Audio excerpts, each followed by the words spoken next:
Hi guys and gals, Froggy here. I'm going to do a little quick video on changing the sights. This is my Ruger Mark II bull barrel, so it's older. I don't know, maybe it's 20 years old, 15 years old, something like that. And I'm going to show you the original sights next to the new ones I got. They're called Williams fire sights, and windage and elevation adjustable because this is a target gun. The original sights, I never really loved them. I painted them to try and make them better. You know, the paint's a little chipped now, but anyway, you can get the idea. That painted part is what moves left and right on the original sights, and the whole thing moves left and right on this Williams sight. So to me, that's an improvement. I also like the little grooves in this. That's supposed to be anti glare, and it's just a little bit bigger and nicer. Let me show you the front, like that. Now these are light gathering. They are not glow in the dark, so they have to have some kind of sunlight. There's the original, just a flat or just a black blade. That's all that is. And they were decent enough, but I'm hoping this is going to be an improvement. The front will be easy. It's just got a screw. You just unscrew that. Maybe put a dab of Loctite on there. And apparently you use the same screw because it doesn't say that they gave me any screw with this new sight. The back one's going to be a little more challenge. I'm going to have to take a brass punch. Please don't use a steel punch on your gun. A brass punch, and I'm going to drift is what they call it. Punch this out, slide it. It's a slide fit in there, and then I will slide the new one in there with the punch. This should be an exact duplication of that original one. I don't know if there's a set screw. Well, it might be those two little things there are set screws. I'll take a Allen wrench and put it in there, because it looks like they come all the way through, so I might be able to push them down and tighten it up a little bit more than what's called an interference fit. An interference fit means just like a press fit. So let me get going. I'll do the front one first. I'm going to need two hands, but I'll pick the camera up and put it down and show you how it goes. Okay, so for my vise, I've got these little inserts here, poly something or other, that really are pretty nice to hold the gun while you're working on it. So I already unscrewed that original one. Whoops, sorry, the light's gone really crazy here. Why is that so bright? I don't know. Anyway, sorry about the lighting. That's the screw. This is like a little magnetic tip. Well, I guess I'm just shooting up against a white cloth, so anyway, let's put a little dab of Loctite on there, and we'll put the new one on. Easy peasy.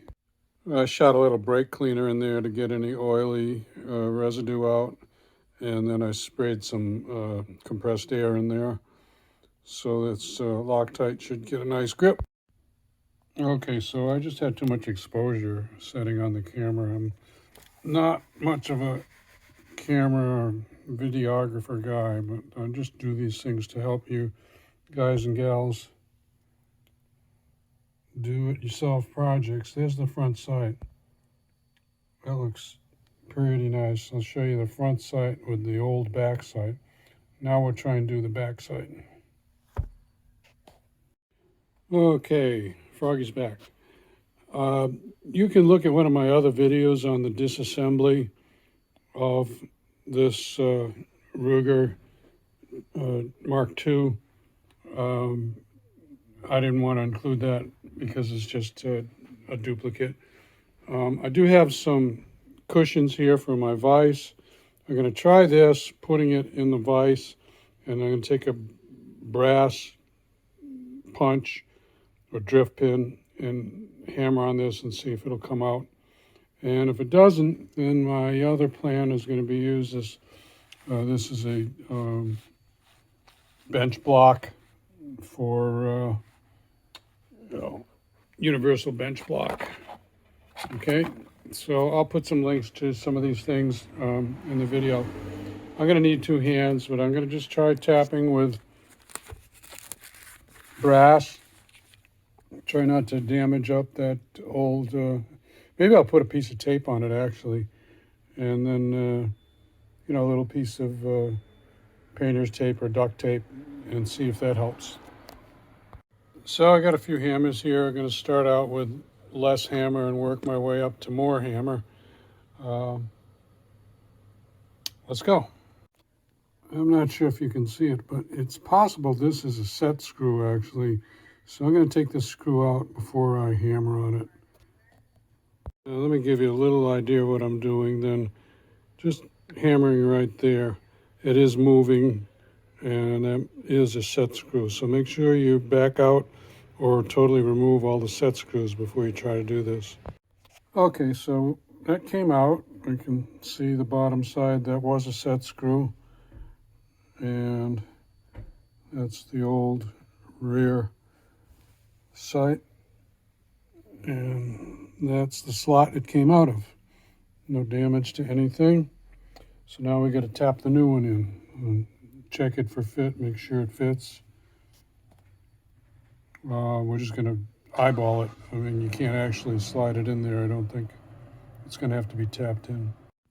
You know, the Allen set screws on this Williams are apparently smaller than 1.5. My 1.5 millimeter won't even fit in there. They are Allens or hexes. It's going to be like a 1.25 or 1.0. I think probably 1.25. But I'm going to have to go digging through my loose ones to find that. So I'm going to quit for right now, and I'll get back to you guys and gals. Okay? Okay, getting caught back up here. This is spread over a couple of days, so sorry about that. I just cleaned the oil out of this groove where I'm going to put this new sight, and I would say just put it in dry. I don't think you can put any grease or any oil or anything in there, or certainly not any Loctite or anything like that, because it's going to be a pretty tight fit, I hope. And let's see if we can get it in there. Okay. Okay, moving right along here, I am pushing out what appears to be a roll pin. I thought it was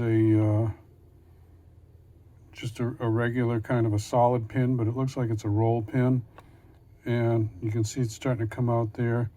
I'm using a little brass punch. I think it's 1/16, because I'm afraid of damaging this little tube, this light gathering tube.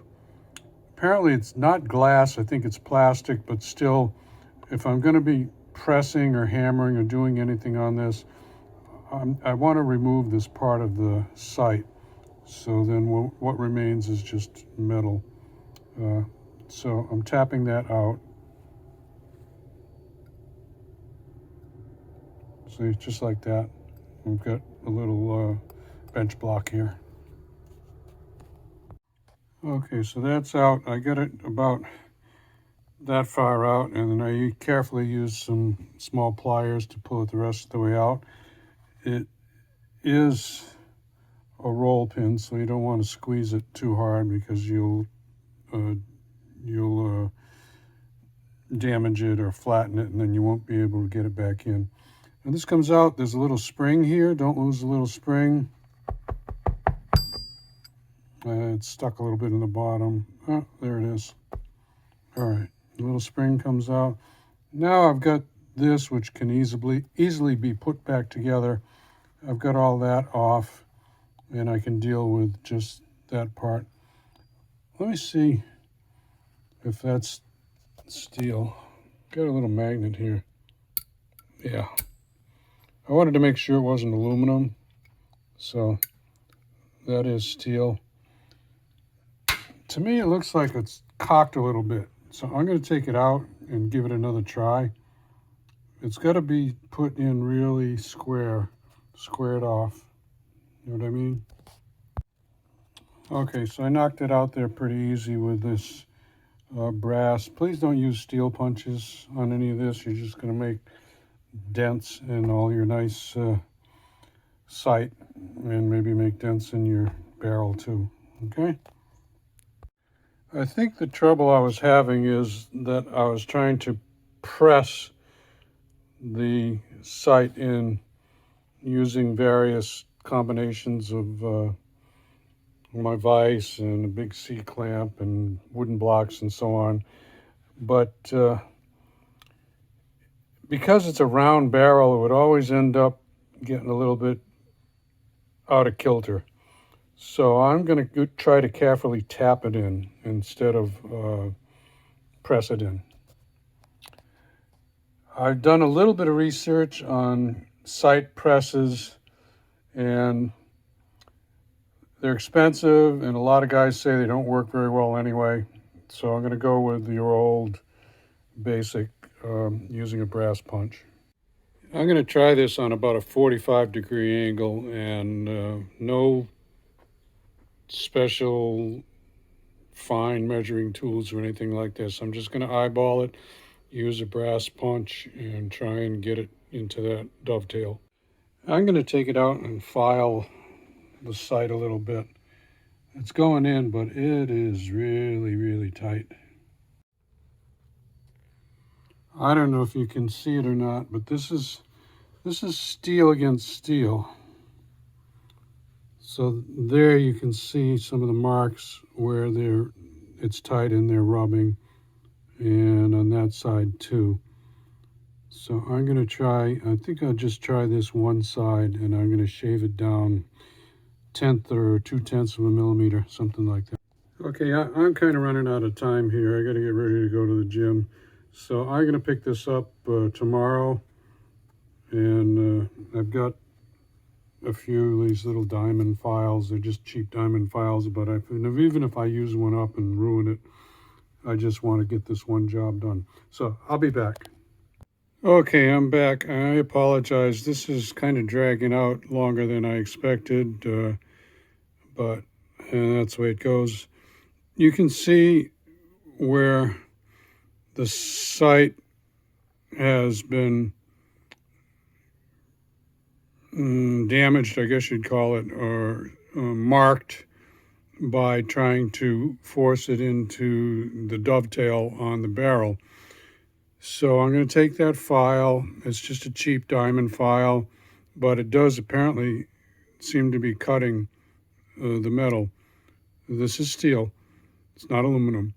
So I'm going to file that burr down, and then I'm going to file a little bit more. I'm going to look for maybe not even a millimeter, maybe less than a 1/2 millimeter I want to take off of this.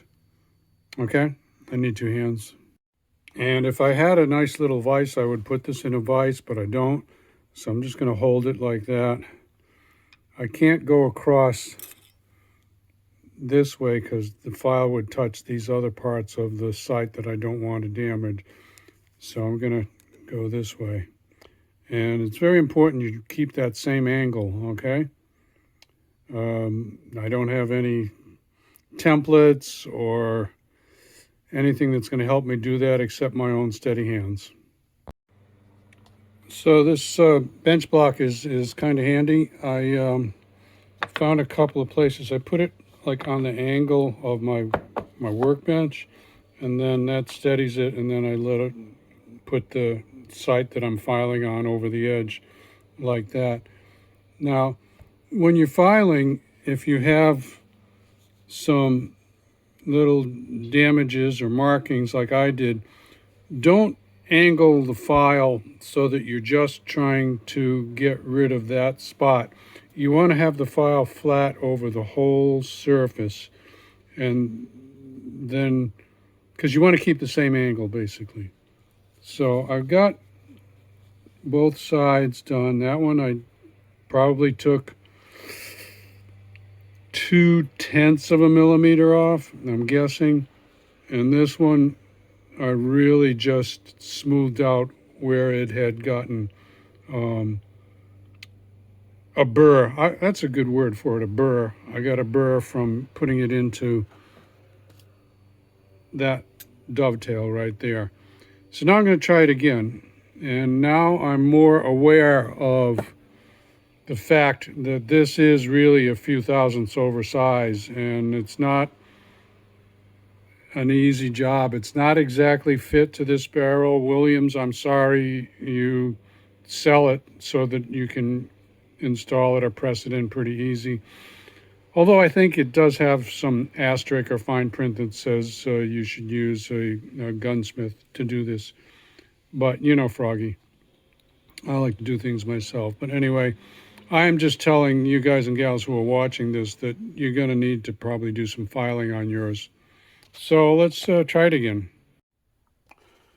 Okay, I don't know if you can see this or not on the camera, but it's starting to, the steel of the gun barrel is starting to make a burr on the steel of the sight. So I can see it right there. It got in a little bit further. It's not quite halfway in, but it's getting in there. So I'm going to take it off and file it a little bit more. Here, I think you can see the mark there, and also on the other side.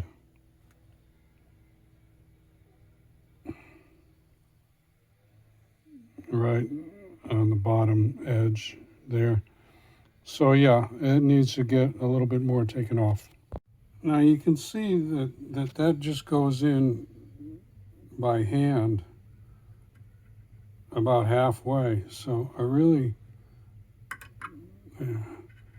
don't want to file too much more off of that because it's supposed to be pressed in there.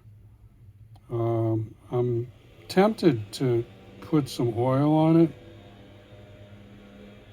and it does have 2 set screws that are going to just go straight down on there. They're tiny, but they should work to hold it in place. I don't want to put Loctite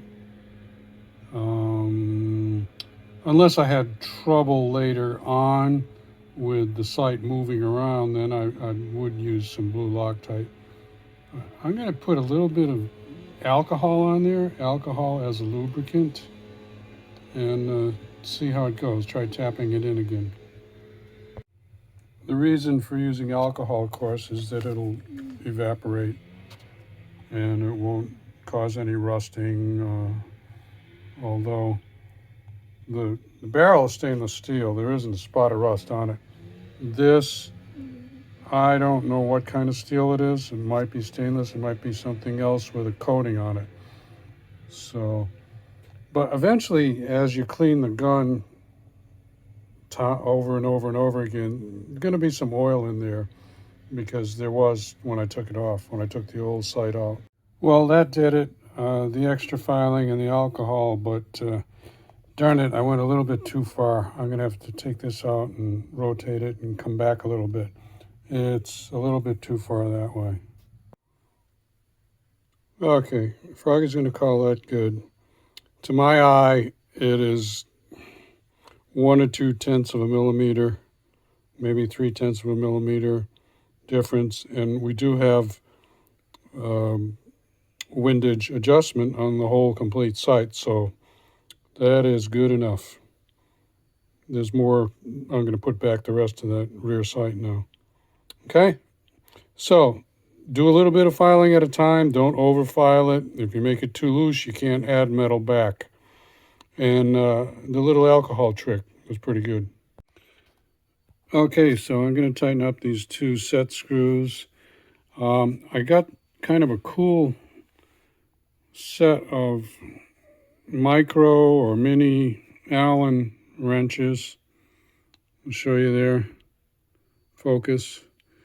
And I want to say, this is just off the top of my head, people like this brand. All this stuff's on Amazon. But if I look at them really closely, just at the finish of the ends of the Allens, I think these are a little bit nicer finish. These are kind of chopped off. I don't know if you can see that.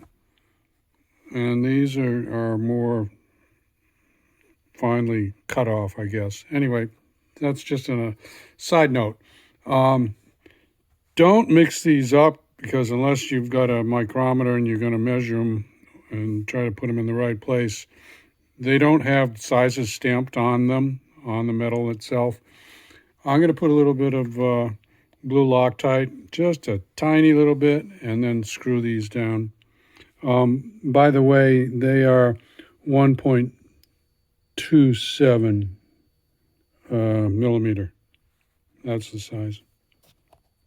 You're supposed to use the Loctite on clean and dry fasteners, and I know this has some oil on it, but I'm just going to wipe them a little bit. I don't feel like spraying brake cleaner or anything.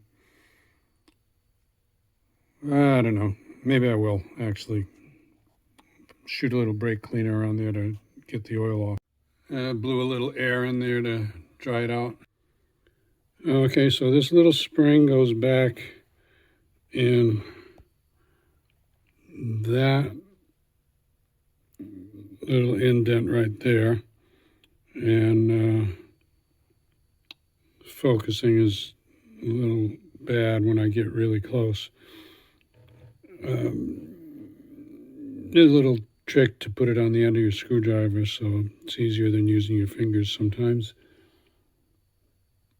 So that has to go in first, and then that roll pin has to fit through here, and then the adjuster screw, which is that right there. So I'm going to need two hands to do all this. Your bench block, if you have one, will come in handy to hold this. And I used that little 1/16 brass drift. Oh, there, sorry, out of frame.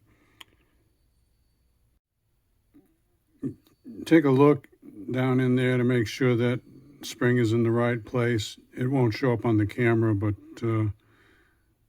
I can see it. I can feel it.